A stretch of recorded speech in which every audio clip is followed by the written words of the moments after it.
Yeah, bro. I also wanted to say, I know that, in the group on Facebook or the groups on Facebook and, in certain places, we eliminate certain people from company because like the scriptures speak about First Corinthians 5.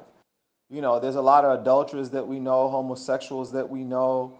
Like Paul was saying, to escape these things, we have to leave the planet Earth. We must needs leave the world. But because that's not an option, um, and that's not really what this battle's about. Even if Esau created some way to go to, a moon-based station or something like that, whether he's lying about outer space stuff or not, who cares? Paul's making a point that, we would have to get off the planet Earth to escape sin ultimately.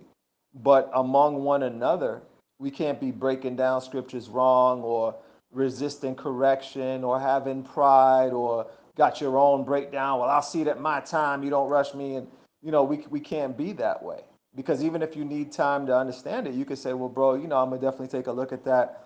I've had questions about that subject in the past. I'm going to look over those scriptures with prayers and, I'll get back to you if I have any questions or, let you know if I understand it or if I could get maybe some more scriptures that'll help me to understand it. That's totally different than a person in pride talking about, well, I don't see that, the spirit, my spirit don't agree with that or something, then they can get the hell on. This ain't a long, drawn out conversation or they're not perfect. That's why with Paul and Barabbas, here they were tight for a long time. And then when Barabbas got the devil in him and wanted to hang with a wicked man in Israel that needed to repent, he don't need how he needed to repent and start to serve the Lord truly, not go out and check on the young sheep. No, that was inappropriate. So in Acts 15, you had the Most High separated Barabbas from Paul at that moment, and we never heard of Barabbas again. And the Most High did great, mighty things over those months and years with Paul after what happened in the history of Acts 15. So I definitely want to make sure that you understand. It's not about, like on Facebook, for instance, we have to remember that he that is not against us is for us.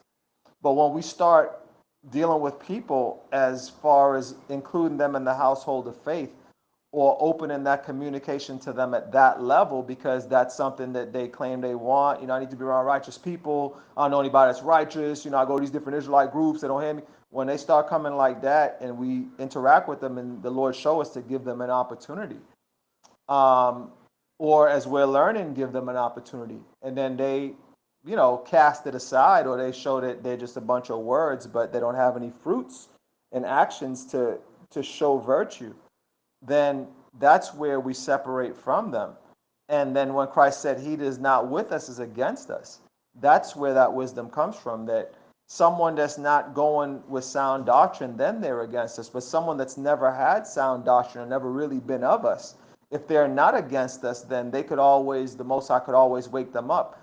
Or they could always have that moment that the Most High opens their understanding and then they can start to be truly diligent and among us, or maybe go through some more trials or certain things the Lord ordains for them to go through. And then in a few weeks or a year or a few months or something like that, then they could turn it around. Um, but I want to make sure that you understand some of those things or that you're clear, and that's really important to understand that judgment and that discerning.